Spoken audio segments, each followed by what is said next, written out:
A healthy and respectful relationship is two partners in a relationship realizing there is two partners, there is two point of views, and negotiation is a big part of relationships. You might not always agree, and when you don't agree, if you argue, you say sorry.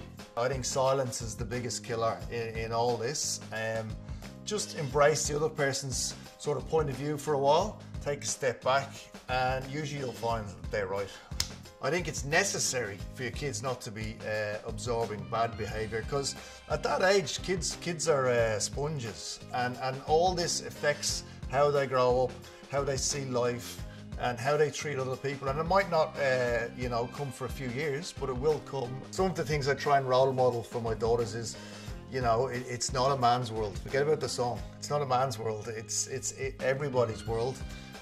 Respect.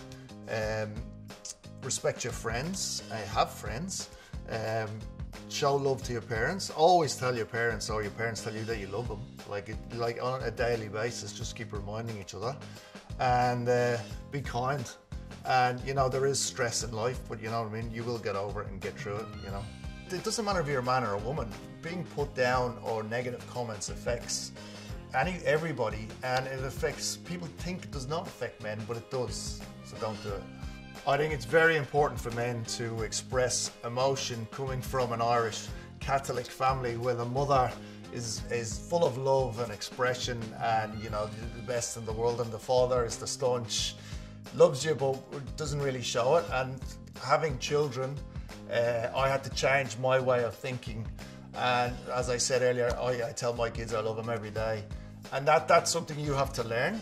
You might necessarily not have been brought up that way, and that all leads back to from early days on what kids absorb. Kitchens are a very hard place. Well, they used to be a very hard place, and there was a lot of negative talk and negativity that went on. And I remember when I had my first daughter, I was like, wow, you can't talk about women like that. You can't do this anymore. We need to change the culture in the kitchens. And I think that was really the first big awakening, where I was hearing young men talk negatively about young girls, and I was like, one day that's my girl. So I think we stamped that out very early on, and we have a much better culture. I think one of the biggest things, if you see that behaviour, is to call it out. That they're wrong, and obviously it takes a lot to do that, to call it out. But I think calling it out and not passing it by, or not just brushing it under the carpet, but letting someone know that that is wrong, I think that's the biggest way.